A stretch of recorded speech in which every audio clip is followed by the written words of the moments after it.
ગુજરાત રાજ્ય ઉપર ટકરાયેલું મિની વાવાઝોડું અત્યારે વિનાશ વિખેરી રહેલું જોવા મળી રહ્યું છે. વાવાઝોડું દક્ષિણીય ગુજરાતના વિસ્તારમાં ટકરાવાની સાથે દક્ષિણ ગુજરાતની અંદર નવસારી, વલસાડ, સુરતના તટીય ક્ષેત્રની અંદર આંધી, તુફાન, વંટોળ સાથે જળબંબાકાર વરસાદ વિખેરી રહેલું જોવા મળી રહ્યું છે. અને હવે પછી આવનારી 3 કલાકની અંદર સિસ્ટમનો સ્ટ્રફ નક્કી થતો જોવા મળી રહ્યો છે. જી હા દર્શક મિત્રો, તમે લાઈવ પણ જોઈ શકો છો. ગુજરાતના સંપૂર્ણ ક્ષેત્રની અંદર સક્રિય બનેલી નવી વરસાદીય સિસ્ટમની સ્ટ્રફ લાઈન દોરાઈ રહેલી જોવા મળી રહી છે, જેમાં કચ્છના વિસ્તારથી લઈને સૌરાષ્ટ્રના દરિયાઈ કાંઠાના વિસ્તારમાં ધીમે ધીમે બંગાળની ખાડીના દરિયામાંથી આગળ વધેલી સિસ્ટમ ગુજરાત ઉપર ત્રાટકીને અત્યારે જળહોનારત મચાવતી હોય તેમ અનેક જિલ્લાની અંદર જળબંબાકારથી લઈને મેઘરાજાનું તાંડવ દર્શાવતી આ નવી સિસ્ટમ જોવા મળી રહી છે. જો આપણે સિસ્ટમની સંપૂર્ણ અપડેટ મેળવીએ તો બંગાળની ખાડીના દરિયામાં સૌપ્રથમ લો પ્રેશર વાળી સિસ્ટમ સક્રિય બનીને ધીમે ધીમે તેના તટીય ક્ષેત્ર એટલે કે વિશાખાપટ્ટનમ અને ભુવનેશ્વરના વિસ્તારની અંદર આ સિસ્ટમ 27 તારીખના રોજ ટકરાઈ હતી. ત્યારબાદ આ સિસ્ટમ ત્યાંથી ધીમે ધીમે આગળ વધીને મધ્ય ભારતના વિસ્તારમાંથી હવે ધીમે ધીમે ગુજરાતના વિસ્તારોની અંદર પહોંચેલી જોવા મળી રહી છે.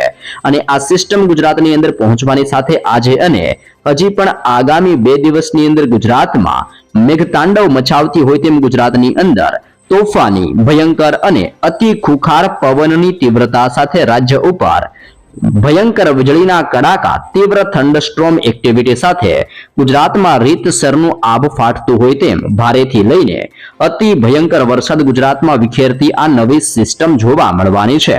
તમે જોઈ શકો છો, ગુજરાતના સંપૂર્ણ ક્ષેત્રની અંદર વરસાદીય સિસ્ટમની ભયંકર ઘાત ઘેરાયેલી જોવા મળી રહી છે. તેની સાથે સાથે ગુજરાતના સંપૂર્ણ ક્ષેત્રની અંદર અત્યારે હાથી નક્ષત્ર, જેને હસ્ત નક્ષત્ર કહેવામાં આવે છે, તેની પણ શરૂઆત થઈ ચૂકી છે. હસ્ત નક્ષત્રની શરૂઆતની સાથે ગુજરાતના સંપૂર્ણ ક્ષેત્રની અંદર કાળા ડિબાંગ વાદળોના ભયંકરથી લઈને અતિ તોફાની નવા ઝુંડ ઘેરાઈ રહેલા જોવા મળી રહ્યા છે. અને ગુજરાતના વિસ્તારની અંદર અરબ સાગરના દરિયામાંથી આગળ વધતી લો પ્રેશર સિસ્ટમની તીવ્ર અસરને ધ્યાનમાં રાખતા ગુજરાતના દરિયાઈ કાંઠાના વિસ્તારમાં 30 થી લઈને 40 અને અમુક પંથકની અંદર 50 કિલોમીટર પ્રતિ કલાકની ઝડપે તોફાની પવનોની તીવ્રતા સાથે રાજ્યની અંદર અત્યારે મેઘરાજાનું તાંડવ વધતું જોવા મળી રહ્યું છે. ખાસ જાણી લેજો, હવે પછી આવનારી 3 કલાકની અંદર ગુજરાતના કયા જિલ્લા, ગુજરાતના કયા વિસ્તારમાં ભારેથી લઈને અતિ ભયંકર વરસાદનો ખતરો ગુજરાત ઉપર ટોળાઈ રહ્યો છે. સાથે સાથે કયા વિસ્તારમાંથી અત્યારે ભારેથી લઈને અતિ ભયંકર વરસાદ વાળી સિસ્ટમની સ્ટ્રફ લાઈનો પસાર થતી જોવા મળી રહી છે. કયા ક્ષેત્રની અંદર નવી સિસ્ટમનું પરિભ્રમણ બની રહ્યું છે. અને ગુજરાત ઉપર હવે પછી વરસાદનો ખતરો કેટલા દિવસ સુધી જોવા મળવાનો છે. ગુજરાત ઉપર તો મિની વાવાઝોડું ત્રાટકેલું છે, પરંતુ બીજા કયા પંથકની અંદર કયું વાવાઝોડું ત્રાટકેલું છે અને કેવી અસરો જોવા મળી રહી છે. ગુજરાત રાજ્યની અંદર આગાહીકાર અંબાલાલ પટેલ દ્વારા હજી પણ વરસાદ વરસવાને લઈને શું નવી આગાહી કરવામાં આવી રહી છે. તેની સાથે સાથે અત્યારે સિસ્ટમની ભયંકર ઘાતની અસરોને જોતા ગુજરાતના કયા વિસ્તારોની અંદર કેવા પ્રકારનું એલર્ટ જાહેર કરવામાં આવ્યું છે અને ભારતીય હવામાન વિભાગની તાજી લેટેસ્ટ અને નવી નકોર આગાહી પ્રમાણે હવે પછીની ગુજરાતમાં આવનારી 3 કલાકની અંદર કયા વિસ્તારમાં ભયંકર મેઘતાંડવ સક્રિય બનતું હોય તેમ થંડરસ્ટોર્મ એક્ટિવિટી, ભયંકર વીજળીના કડાકા ભડાકા સાથે રાજ્યની અંદર ભારેથી લઈને અતિ ભયંકર આભ ફાટવા અંગે ગુજરાત માટે શું નવી આગાહી કરવામાં આવી છે અને કયા વિસ્તારની અંદર ચેતવણીની સાથે રીતસરનું એલર્ટ જાહેર કરવામાં આવ્યું છે, જેની પણ જિલ્લાઓને લઈને વિગતસર અપડેટ જાહેર કરવામાં આવી રહી છે. તમે અત્યારે લાઈવ પણ જોઈ શકો છો, ગુજરાતના સંપૂર્ણ ક્ષેત્રથી મુંબઈના વિસ્તાર સુધી અત્યારે આ સિસ્ટમનું તીવ્ર પરિભ્રમણ પોતાની ભયંકર અસર દર્શાવી રહેલું જોવા મળી રહ્યું છે. ગુજરાતના સંપૂર્ણ ક્ષેત્રની અંદર રીતસરનું વાદળ ફાટતું હોય તેમ મેઘરાજાએ વિરામ લીધા બાદ હવેથી વરસાદનો છેલ્લો રાઉન્ડ ગુજરાતમાં પોતાની તબાહી મચાવી રહેલો જોવા મળી રહ્યો છે. અને સિસ્ટમની તોફાની અસરોને ધ્યાનમાં રાખતા ગુજરાતની અંદર સૌરાષ્ટ્રના વિસ્તારની અંદર 3 ઇંચથી લઈને હજી પણ 8 ઇંચ સુધીના વરસાદની શક્યતા દર્શાવવામાં આવી રહી છે. તેની સાથે સાથે કચ્છના ક્ષેત્રની અંદર પણ વરસાદનું દબાણ વધતું હોય તેમ 3 થી લઈને 5 ઇંચ સુધીનો ગુજરાતમાં વરસાદ વરસતો જોવા મળવાનો છે. દક્ષિણીય ગુજરાતના વિસ્તારની અંદર વાવાઝોડાએ તબાહી મચાવેલી જોવા મળી રહી છે. મધ્ય ગુજરાતના વિસ્તાર અને ઉત્તરીય ગુજરાતના વિસ્તાર ઉપર પણ વરસાદનો રીતસરનો ખતરો ટોળાઈ રહ્યો છે. સૌપ્રથમ આપણે ભારતીય હવામાન વિભાગ દ્વારા જે જિલ્લાઓ પ્રમાણે તાજી લેટેસ્ટ માહિતી અપડેટ કરવામાં આવી છે તેની વિગત મેળવીએ. ત્યારબાદ લાઈવ સિસ્ટમ કયા વિસ્તારની અંદર પોતાનું જોર દર્શાવી રહી છે જેની આપણે સવિસ્તૃત માહિતી મેળવશું.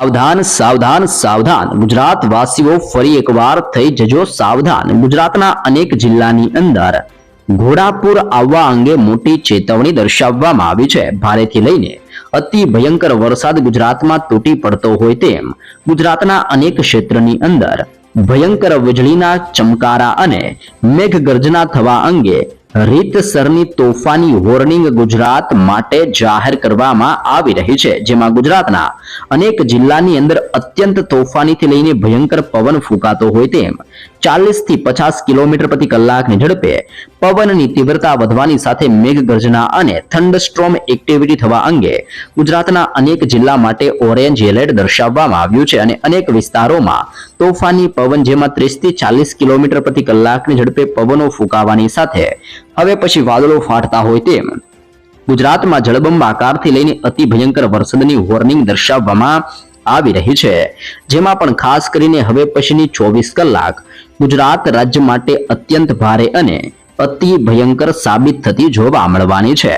ગુજરાતમાં સક્રિય બનેલા અત્યારે નવા નક્ષત્ર એટલે કે હસ્ત નક્ષત્રની શરૂઆતની સાથે હાથીઓ પોતાની સૂંઢ ફેરવવા માટે તૈયાર બેઠો હોય તેમ ગુજરાતની અંદર અત્યારે તોફાની વરસાદનો નવો રાઉન્ડ પોતાની ભયંકર અસર દર્શાવતો જોવા મળી રહ્યો છે. જેના કારણે ગુજરાતની અંદર હજી પણ આવનારી 4 તારીખ સુધી સતત વરસાદ વરસતો જોવા મળવાનો છે. જેમાં ખાસ કરીને આવનાર 3 દિવસ અતિ ભયંકર ગુજરાત માટે સાબિત થતા હોય તેમ હવે પછી કચ્છના પંથકમાં, સૌરાષ્ટ્રના વિસ્તારની અંદર અને દક્ષિણીય ગુજરાતના વિસ્તારમાં સતત અતિ ભયંકર વરસાદ ગુજરાતની અંદર વરસતો જોવા મળવાનો છે. જેમાં આજરોજ ગુજરાતની અંદર કયા કયા વિસ્તારોની અંદર કેવા પ્રકારના વરસાદની શક્યતા દર્શાવવામાં આવી છે અને કયા વિસ્તારની અંદર વરસાદના જોરને લઈને શું નવું અનુમાન દર્શાવવામાં આવ્યું છે જેની જિલ્લાઓને લઈને વિગતસર અપડેટ મેળવીએ તો ખાસ ગુજરાત વાસીઓ જાણી લેજો. ગુજરાતની અંદર આજરોજ 3 પ્રકારના જુદા જુદા પ્રકારના એલર્ટ ગુજરાત માટે દર્શાવવામાં આવી રહ્યા છે.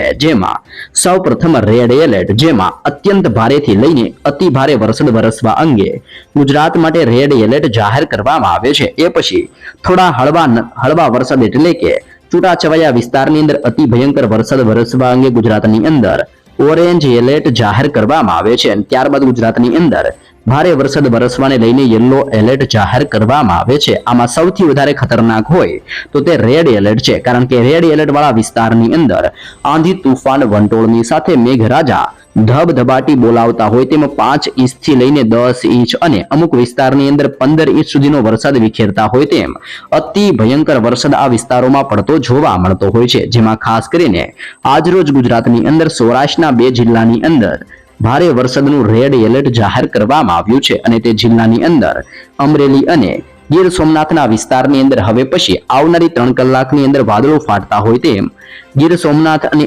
અમરેલીના જિલ્લામાં અતિ ભયંકર વરસાદનું રેડ એલર્ટ જાહેર કરવામાં આવ્યું છે. તેની સાથે સાથે બીજા નંબર ઉપર ગુજરાતની અંદર અતિ ભયંકર વરસાદ વરસવાને લઈને રાજ્ય માટે હવે પછી ઓરેન્જ એલર્ટ જાહેર કરવામાં આવ્યું છે. જેમાં રાજકોટના ક્ષેત્રથી લઈને જૂનાગઢના વિસ્તારમાં, બોટાદના વિસ્તારથી ભાવનગરના વિસ્તારમાં, સુરત પંથકથી લઈને તાપી, નવસારીના વિસ્તારથી ડાંગ અને વલસાડના વિસ્તારો પર પણ અતિ ભયંકર વરસાદનું જોર વધતું હોય તેમ દક્ષિણીય ગુજરાતના આ સંપૂર્ણ ક્ષેત્રની અંદર અને ભાવનગર, બોટાદ, રાજકોટ અને જૂનાગઢના વિસ્તારની અંદર પણ અતિ ભયંકર વરસાદના ખતરાને ધ્યાનમાં રાખતા ઓરેન્જ એલર્ટ જાહેર કરવામાં આવ્યું છે. ત્રીજા નંબરની અંદર ગુજરાતની અંદર ભારે વરસાદ વરસવા અંગે રાજ્યની અંદર યલો એલર્ટ દર્શાવવામાં આવી રહ્યું છે. જેમાં બનાસકાંઠા, પાટણ, અહેમદાબાદ, આણંદ, ભરૂચના વિસ્તારમાં, સુરેન્દ્રનગર, મોરબી, જામનગર, પોરબંદર, દેવભૂમિ, દ્વારકા અને કચ્છના વિસ્તારની અંદર સતત જોર વધતું હોય તેમ આ સંપૂર્ણ જિલ્લાની અંદર ભારે વરસાદ વરસવા અંગે આજરોજ ગુજરાતની અંદર યલો એલર્ટ જાહેર કરવામાં આવી રહ્યું છે.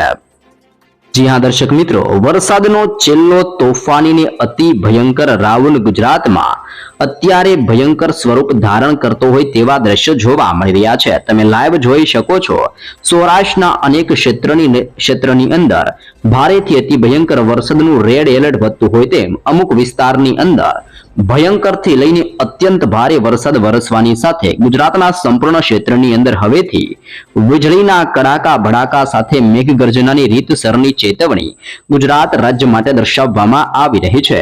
એક તરફ બંગાળની ખાડીના દરિયામાંથી આવેલી લો પ્રેશર પોતાનું સ્વરૂપ બદલીને ડીપ ડિપ્રેશનના વિસ્તારની અંદર પરિવર્તિત થઈને ગુજરાતના વિસ્તારની અંદર હવે પછી આ નવી સિસ્ટમ તબાહી મચાવતી જોવા મળી રહી છે. તેની સાથે સાથે અરબ સાગરના દરિયામાંથી આગળ વધેલી લો પ્રેશર સિસ્ટમ પણ અત્યારે ગુજરાતના વિસ્તારની અંદર પોતાનું ભયંકરથી લઈને અતિ ભારે જોર દર્શાવતી હોય તેમ સૌરાષ્ટ્રના તટીય ક્ષેત્રની અંદર અને કચ્છના વિસ્તારમાં તબાહી મચાવતી હોય તેમ જળબંબાકાર વરસાદ ગુજરાત ઉપર વરસાવી રહેલી આ બંને સિસ્ટમો જોવા મળી રહી છે. તેની સાથે સાથે ગુજરાતના વિસ્તાર ઉપર અત્યારે તોફાનીથી લઈને અતિ ભયંકર વરસાદના સિયર ઝોનના તોફાની ઝુંડ ઘેરાઈ રહેલા જોવા મળી રહ્યા છે. તમે અત્યારે લાઈવ પણ જોઈ શકો છો, જેમાં સૌરાષ્ટ્રના દરિયાઈ કાંઠાના વિસ્તાર અને કચ્છના વિસ્તાર ઉપર સૌથી મોટો ખતરો ટોળાઈ રહેલો જોવા મળી રહ્યો છે. જેમાં પણ આપણે જિલ્લાઓ પ્રમાણે વિગત મેળવીએ તો ખાસ કરીને ઉપલેટાના ક્ષેત્રથી લઈને રાજ્યની અંદર જેતપુરના વિસ્તારમાં, જૂનાગઢના વિસ્તારથી બગસરા, વિસાવદરના ક્ષેત્રથી કુતિયાણા અને કેશોદના વિસ્તારથી લઈને રાજ્યની અંદર તુલસીશામના વિસ્તારની અંદર ભયંકર આભ ફાટતું હોય તેમ અતિ ભયંકર વરસાદની ચેતવણી દર્શાવવામાં આવી છે. તેની સાથે સાથે નળિયા, બાડેલી, માંડવી, ગાંધીધામ અને રાપરના વિસ્તારની અંદર આમ કચ્છના વિસ્તાર ઉપર પણ ભયંકર તોફાની પવનોની તીવ્રતા સાથે વરસાદનો છેલ્લો રાઉન્ડ પોતાની તીવ્ર અસર દર્શાવતો હોય તેમ હવે કચ્છના ક્ષેત્રની સાથે સાથે સૌરાષ્ટ્રના વિસ્તાર ઉપર પણ જળબંબાકાર વરસાદની મોટી ચેતવણી દર્શાવવામાં આવી રહી છે. હાલ સિસ્ટમનું પરિભ્રમણ સૌરાષ્ટ્રના વિસ્તારની અંદર પોતાનો સિસ્ટમનો સ્ટ્રફ લાઇનનો ઘેરાવો વધારતી હોય તેમ સતત પરિભ્રમણ તીવ્ર બનાવી રહેલી આ નવી સિસ્ટમ જોવા મળી રહી છે. સિસ્ટમની તીવ્ર અસરો અને સક્રિય બનતી સિસ્ટમની મજબૂત ઘાતની અસરોને ધ્યાનમાં રાખતા ગુજરાતના વિસ્તારની અંદર ભારેથી અતિ ભયંકર વરસાદની મોટી ચેતવણી દર્શાવવામાં આવી રહી છે. જેમાં ગુજરાતની અંદર સુરેન્દ્રનગરના ક્ષેત્રની અંદર પણ અત્યારે વરસાદનું દબાણ વધતું જોવા મળી રહ્યું છે. મોરબી, ચોટીલા, રાજકોટ, જામનગર, ગોંડલ, જસદણ, બોટાદના વિસ્તારથી લઈને ભાવનગરના દરિયાઈ કાંઠાના વિસ્તાર ઉપર પણ કાળા ડિબાંગ વાદળોની સાથે તોફાની વરસાદની શરૂઆત જોવા મળી રહી છે. અલંગ, મહુવા, ઉના, અમરેલી, જૂનાગઢ, વેરાવળ અને પોરબંદરના વિસ્તાર ઉપર પણ ભયંકર દબાણ સક્રિય બનતું જોવા મળી રહ્યું છે. ગીર સોમનાથના વિસ્તારની અંદર અને વેરાવળ બંદરની અંદર અતિ ભયંકર વરસાદના ખતરાને ધ્યાનમાં રાખતા 3 નંબરનું સિગ્નલ વેરાવળના દરિયાઈ કાંઠાના બંદર પોર્ટ ઉપર લગાવવામાં આવી રહ્યું છે. દેવભૂમિ, દ્વારકાના વિસ્તાર ઉપર પણ અત્યારે તોફાની પવનોની તીવ્રતા સાથે વાદળ ફાટતા હોય તેમ જળબંબાકાર વરસાદ વરસી રહેલો જોવા મળી રહ્યો છે. દક્ષિણીય ગુજરાતના વિસ્તારમાં વાવાઝોડાએ તબાહી મચાવી હોય તેવા દ્રશ્યો જોવા મળી રહ્યા છે. જેમાં આમોદ, ભરૂચના વિસ્તારથી રાજપીપળા અને નર્મદાના વિસ્તાર ઉપર પણ તોફાની વરસાદની શરૂઆત જોવા મળી રહી છે. સુરત વિસ્તારથી લઈને નવસારી, ડાંગના વિસ્તારથી, તાપીના વિસ્તારથી સાપુતારા અને આહવાના વિસ્તાર ઉપર પણ તોફાનીથી લઈને અતિ ભયંકર વરસાદ વરસતો હોય તેમ દક્ષિણીય ગુજરાતના સંપૂર્ણ ક્ષેત્રની અંદર હજી પણ આવનાર 3 દિવસની અંદર ભારેથી લઈને અતિ ભયંકર વરસાદની તીવ્ર શક્યતા દર્શાવવામાં આવી રહી છે. મધ્ય ગુજરાતના અનેક વિસ્તારો પર તોફાની વાદળો સક્રિય બનીને અત્યારે પોતાની અસર દર્શાવતા હોય તેમ ખંભાતના વિસ્તારથી અહેમદાબાદના વિસ્તાર ઉપર વરસાદનું દબાણ વધી રહેલું જોવા મળી રહ્યું છે. તેની સાથે સાથે ધોળકાના ક્ષેત્રથી નડિયાદ, વડોદરાના વિસ્તારથી બોડેલી, ગોધરાના વિસ્તારથી લુણાવાડા, દાહોદ, છોટાઉદેપુર, ખેડા, પંચમહાલ અને મહીસાગરના સંપૂર્ણ ક્ષેત્રની અંદર પણ અત્યારે ઘોર અંધારપટની વચ્ચે સિસ્ટમનું તોફાની દબાણ સક્રિય બનતું જોવા મળી રહ્યું છે. કચ્છના સંપૂર્ણ ક્ષેત્રમાંથી વરસાદીય સિસ્ટમની તોફાની સ્ટ્રફ લાઇનની અસરોને ધ્યાનમાં રાખતા દિવસે ને દિવસે વરસાદનું દબાણ વધી રહેલું જોવા મળી રહ્યું છે. જેમાં માંડવી, ગાંધીધામ, રાપર, ખાવડ, બાડેલી, નળિયા અને લખપતના વિસ્તાર ઉપર પણ હવે પછી તોફાની વરસાદની શરૂઆત જોવા મળવાની છે. રાજસ્થાનના વિસ્તારમાંથી પણ ચોમાસાએ વિદાય લીધા બાદ પણ અત્યારે સક્રિય બનેલી આ નવી સિસ્ટમની અસરને ધ્યાનમાં રાખતા ઉત્તરીય ગુજરાતના વિસ્તારમાંથી હળવાથી મધ્યમ વરસાદની સાથે તોફાની સક્રિય બનતો નવો રાઉન્ડ પોતાની અસર દર્શાવતો હોય તેમ થરાદ, રાધનપુર, પાલનપુર, ખેડબ્રહ્મા, હિંમતનગર, મહેસાણાના વિસ્તાર ઉપર હવેથી વરસાદનો નવો રાઉન્ડ પોતાની અસરો દર્શાવતો જોવા મળવાનો છે. આમ ગુજરાતના સંપૂર્ણ ક્ષેત્રની અંદર આવનારી 3 કલાકની અંદર સક્રિય બનેલા વરસાદના નવા રાઉન્ડના કારણે કંઈક નવા જૂની થવાને લઈને ગુજરાત માટે રીતસરની મોટી ચેતવણી દર્શાવવામાં આવી રહી છે. દર્શક મિત્રો, ગુજરાત રાજ્યની અંદર ભારે વરસાદ વરસવાને લઈને આગાહીકાર અંબાલાલ પટેલની ગુજરાત માટે નવી આગાહી કરવામાં આવી છે. જેમાં ખાસ જાણી લેજો, ગુજરાતમાં આજથી વરસશે ભારે વરસાદ. અંબાલાલ પટેલની આગાહીથી ખેલૈયાના રંગની અંદર પડી શકે છે હવે ભંગ, કારણ કે સક્રિય બનેલો નવો રાઉન્ડ ગુજરાતમાં અત્યારે તબાહી મચાવતો જોવા મળી રહ્યો છે. ગુજરાત રાજ્યની અંદર આજથી ફરી એકવાર વરસાદના નવા રાઉન્ડની શરૂઆત થવાની છે, જેમાં હવામાન નિષ્ણાંત અંબાલાલ પટેલની આગાહી પ્રમાણે નવરાત્રી દરમિયાન ગુજરાત રાજ્યની અંદર હજી પણ અતિ ભયંકર વરસાદ વરસતો જોવા મળવાનો છે, જેમાં આવનારી 48 કલાકની અંદર ભારે પવન સાથે ગુજરાતમાં તોફાની વરસાદ વરસવાની શક્યતા દર્શાવવામાં આવી છે, જેમાં પણ ખાસ કરીને ગુજરાત રાજ્યની અંદર દક્ષિણીય ગુજરાતના વિસ્તારમાં વરસાદનું જોર વધતું જોવા મળવાનું છે, જેના કારણે નવરાત્રીની અંદર ગરબા રમતા ખેલૈયાની અંદર હવે રંગની અંદર ભંગ પડતો હોય તેવા દ્રશ્યો જોવા મળવાના છે. આગાહીકાર અંબાલાલ પટેલની આગાહીને ધ્યાનમાં રાખતા અત્યારે બંગાળની ખાડીના દરિયામાંથી આવેલી સિસ્ટમની અસરના કારણે ગુજરાતના અનેક વિસ્તારની અંદર હળવાથી મધ્યમ અને અમુક જિલ્લામાં જળબંબાકાર વરસાદ વરસી રહેલો જોવા મળી રહ્યો છે. ગુજરાતના દરિયાઈ કાંઠાના વિસ્તારમાં 30 થી 40 અને અમુક અંશે 50 કિલોમીટર પ્રતિ કલાકની ઝડપે તોફાની પવન ફૂંકાતા હોય તેમ સિસ્ટમના વધી રહેલા દબાણને ધ્યાનમાં રાખતા ગુજરાતની અંદર પવનની તીવ્રતાની સાથે વરસાદ અત્યારે ગુજરાતની અંદર ચોતરા કાઢતો હોય તેવા દ્રશ્ય પણ સામે આવી રહ્યા છે. અંબાલાલ પટેલે આગાહી કરતા જણાવવામાં આવ્યું છે કે આવનારી 48 કલાક ગુજરાત રાજ્ય માટે અતિ ભયંકર સાબિત થતી જોવા મળવાની છે. રાજ્યની અંદર ગાજવીજ સાથે વરસાદ ખાબકશે. અહેમદાબાદ સહિત રાજ્યભરની અંદર વરસાદ વરસવાનું અનુમાન દર્શાવવામાં આવ્યું છે. અંબાલાલ પટેલના મતે દક્ષિણીય ગુજરાતની અંદર 10 ઇંચ સુધીનો વરસાદ વરસી શકે છે. જૂનાગઢના ભાગોની અંદર 4 ઇંચ સુધીના વરસાદની શક્યતા કરવામાં આવી છે. અમરેલી, ભાવનગર, સુરેન્દ્રનગર, બોટાદના વિસ્તારની અંદર 2 ઇંચ સુધીના વરસાદ વરસવાનું અનુમાન દર્શાવવામાં આવી રહ્યું છે. આ ઉપરાંત અંબાલાલ પટેલના જણાવ્યા અનુસાર કચ્છ અને બનાસકાંઠાના વિસ્તારની અંદર પણ વરસાદનું જોર વધતું જોવા મળી શકે છે. દિવાળીના સમયે પણ રાજ્યની અંદર સતત વરસાદ વરસતો જોવા મળવાનો છે, જેના કારણે આગામી 18 થી લઈને 27 ઓક્ટોબરે રાજ્યની અંદર વરસાદનો એક છેલ્લો તોફાની અને ભયંકર રાઉન્ડ હજી પણ સક્રિય બને તેવી પણ શક્યતા દર્શાવવામાં આવી છે. 18 ઓક્ટોબરથી લઈને રાજ્યની અંદર ભારે પવન સાથે વરસાદ ખાબકી શકે છે. દક્ષિણીય ગુજરાતના વિસ્તારમાં 4 થી લઈને 10 ઇંચ સુધીના વરસાદ વરસવાની શક્યતા દર્શાવવામાં આવી છે. નવસારી, સુરત જિલ્લાની અંદર ભારે વરસાદ વરસતો જોવા મળવાનો છે. મધ્ય સૌરાષ્ટ્રના ભાગોની અંદર પણ વરસાદનું અનુમાન દર્શાવવામાં આવ્યું છે. વડોદરા અને મહીસાગરના ક્ષેત્રની સાથે ઉત્તરીય ગુજરાતના ભાગોની અંદર હવે પછી કડાકા ભડાકા સાથે જેમ જેમ નવી નવી સિસ્ટમો બનશે તેમ તેમ ગુજરાતની અંદર દરિયો બેકાબુ બનીને ગુજરાતની અંદર સતત તોફાની વરસાદનું જોર વધતું જોવા મળવાનું છે. વલસાડ વિસ્તારની અંદર વિરામ લીધા બાદ ફરી એકવાર અત્યારે વરસાદીય માહોલ જોવા મળી રહ્યો છે. અનેક વિસ્તાર જેમ કે ધરમપુર, કપરડા, વાપી, વલસાડ, ઉમરાળાના ગામની અંદર અત્યારે 1 ઇંચથી લઈને 2 ઇંચ અને અમુક વિસ્તારની અંદર 3 થી 4 ઇંચ વરસાદ ખાબક્યો હોય તેમ ભયંકર વીજળીના કડાકા, તીવ્ર થંડરસ્ટોર્મ એક્ટિવિટી અને અનેક વૃક્ષો ધરાશયી થતા હોય તેમ તોફાની પવનોની તીવ્રતા સાથે રાજ્યની અંદર અત્યારે જળબંબાકાર વરસાદ વરસી રહેલો જોવા મળી રહ્યો છે. સાથે સાથે ગરબા આયોજકો ઉપર પણ મોટી અસર પડી રહી છે. ભિન્ન ભિન્ન વિસ્તારની અંદર વરસી રહેલા અત્યારે તોફાની વરસાદના કારણે અનેક જગ્યાઓ પર અત્યારે ગરબા રસિકોને રંગની અંદર ભંગ પડતો હોય તેવા દ્રશ્યો પણ જોવા મળી રહ્યા છે.